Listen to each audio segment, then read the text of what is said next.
मित्रों नमस्कार, मैं पंडित कमलाकांत द्विवेदी लखनऊ से उपस्थित हूँ एक नए विषय के साथ। मेरा यत्न अविराम हर घर खुशियों की धाम की श्रृंखला में एक नई कड़ी जोड़ते हुए वास्तु के हिसाब से आपको मैं आज 5 सूत्र ऐसे बताऊंगा। यदि आप अपने जीवन में इनको अमल करेंगे तो विश्वास करिए कि घर की विषमताएं जो भी हैं, आर्थिक स्थिति जो भी है, आवत आपके घर की जो भी है, रोग और शत्रु की स्थिति जो भी है, उनमें बहुत कुछ आपको लाभ मिलेगा।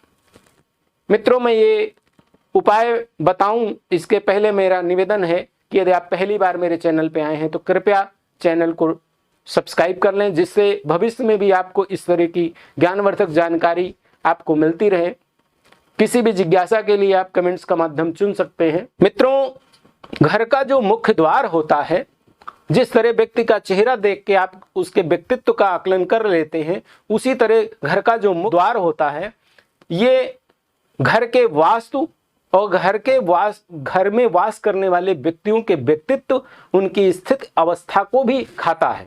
वास्तुविद लोग सिर्फ घर के मुख्य द्वार को देख के ही उस घर की स्थित अवस्था का आकलन कर लेते हैं और वहीं पे खड़े खड़े आपको कई ऐसी चीजें बताते हैं जो आपके पैरों तले की जमीन खिसक जाती है। मित्रों, वास्तु परमात्मा की वो व्यवस्था है जो यदि संयत रहती है तो आपके घर की बड़ी बड़ी विषमताएं अपने आप निर्मूल हो जाया करती हैं। वर्तमान में कुछ ऐसी स्थितियां, अवस्थाएं बन रही हैं कि मनोनुकूल व्यक्ति को मकान नहीं मिलते हैं और उनके सापेक्ष में जो दिशाएं उनको सपोर्ट करती हैं, उन दिशाओं का अभाव रहता है। इसके अलावा कई स्थान दोष होते हैं जो व्यक्ति को प्रभावित करते हैं और इसी के साथ साथ पितरों के भी कुछ माइनस ऊर्जा उस व्यक्ति के मस्तिष्क में सहायक होती है कि वो मकान के रूप में अपने दुर्भाग्य का चुनाव कर लेता है। कुछ ऐसी बातें होती हैं जिन्हें व्यक्तियों को मकान लेने से पहले सोचना चाहिए। यदि आपका कोई पैतृक मकान है तो उसके मुख्य द्वार के विषय में भी कुछ आपको संशोधन करना चाहिए।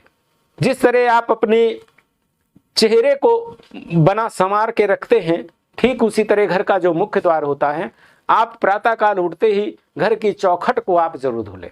इसके अलावा किसी भी मंगलवार या सोमवार को आप अगर घर के अगल बगल कच्चा स्थान है तो बहुत अच्छा है, नहीं तो आप गमले का भी प्रयोग कर सकते हैं। घर से जब आप बाहर की तरफ निकलें तो दाहिनी तरफ और यदि प्रवेश करते हैं तो बाईं तरफ एक तुलसी जी का गमला जरूर रखें। इसके अलावा जब आप निकल रहे होते हैं तो बाईं तरफ एक सफेद मदार का जो वृक्ष होता है, आप उसको जरूर लगा के रखें। माइनस ऊर्जाएं, जो भी निगेटिविटी होती हैं, जो भी किया कराया होता है, वो प्रवेश मुख्य द्वार से ही करता है। और यदि सुरक्षा की दृष्टि से तुलसी जैसी अनंत कृपा करने वाली मां विद्यमान रहती हैं और इधर श्वेतार्क पंच गणेश के रूप में आप के घर में प्रवेश कर रही जितनी भी माइनस ऊर्जाएं हैं, इनको वहीं पे रोक देते हैं और आपके घर में किसी भी तरह की निगेटिविटी, किसी भी तरह की माइनस ऊर्जा, किसी भी तरह की विषमता प्रवेश नहीं कर पाती।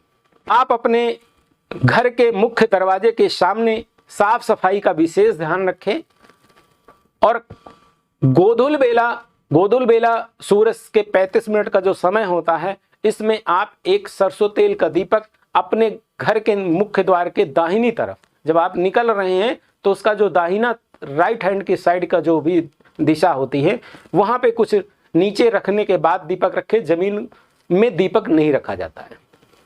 आप एक पेपर का पेज फाड़ के रख लीजिए, कोई पत्ता रख लीजिए। इस तरह से करके आप दीपक शाम के समय गोधूल बेला में अवश्य जलाया करें, क्योंकि आपकी कुल देवी का स्थान भी आपके मुख्य द्वार पर ही होता है। और जिस घर में कुल देवी के लिए यदि दीपक अर्पित होता है या अपने पितरों के निमित्त दीपक का प्रज्वलन होता है, तो विश्वास करिए ये एक बहुत बड़ा तंत्र है जो किसी भी माइनस ऊर्जा को आपके घर में प्रवेश ही नहीं करने देता है।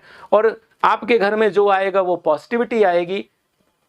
किसी भी तरह की विषमता आपके घर जब प्रवेश नहीं करेंगे तो आपके घर का माहौल इतना आनंदमय होगा कि कम संसाधन, कम स्थिति, कम अवस्था होते हुए भी आप उस घर में बहुत प्रसन्नता की अनुभूति करेंगे। मित्रों, घर के मुख्य द्वार में प्रवेश करते ही लोग मुख्य द्वार के सामने जूते चप्पल उतार दिया करते हैं। आप अपने घर के मुख्य द्वार के पास कुछ ऐसी व्यवस्था करें कि लोग जूते चप्पल मुख्य द्वार के किनारे उतारने का प्रयास करें।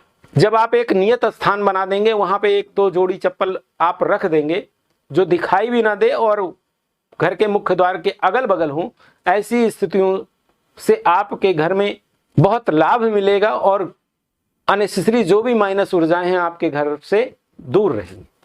5वां जो प्रयोग है, यदि आप सप्ताह में सोमवार के सोमवार मुख्य द्वार से शुरू करते हुए घर के अंदर तक गंगा जल का शुद्ध छिड़काव आप जरूर करें। मित्रों, मैं यहाँ बताना चाहता हूँ कि जो आप लोग गंगा जल लाते हैं और उसे कहीं पे रख देते हैं, जब जरूरत पड़ती है तो आप उसे यूज करते हैं। मित्रों, बड़े खेद के साथ कहना पड़ता है, जब आपके भाव नहीं होंगे तो भावना क्या होगी। और रखा हुआ इस तरह के इधर उधर रखा हुआ गंगा जल आपके किसी काम नहीं आता है। आप गंगा जल रखें तो उसे किसी शुद्ध स्थान पर रखें ना, समझ के रखें कि वो अमृत है और अमृत का रक्षण करते हैं, उसी तरह आप धूप जरूर उसको करते रहें। माँ गंगा की अमृतमयी विधा और अमरता को धन्यवाद भी देते रहें। इस तरह से रखा गया गंगा जल आपके हमेशा काम आता है। आपके भाव बदलते ही आपकी भावना बदल जाया करती है। यदि आपके भाव और भावना सहित ये कुछ प्रयोग भी आपके जीवन में सम्मिलित होते हैं तो मित्रों, आपका घर नहीं, उसी घर में आपको स्वर्ग की अनुभूति होती है। आप इसे अपने जीवन में जरूर अपनाएं और करें।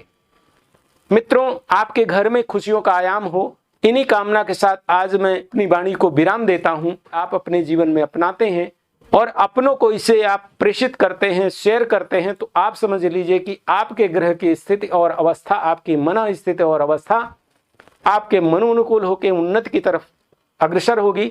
ऐसा मेरा विश्वास है, ऐसा मेरा अनुभव रहा है। मेरा यत्न ही अविराम हर घर खुशियों के धाम की श्रृंखला को मैं आज यहीं विराम देता हूं। मिलता हूं फिर किसी अगले कार्यक्रम में। तब तक के लिए आप सभी को नमस्कार, धन्यवाद।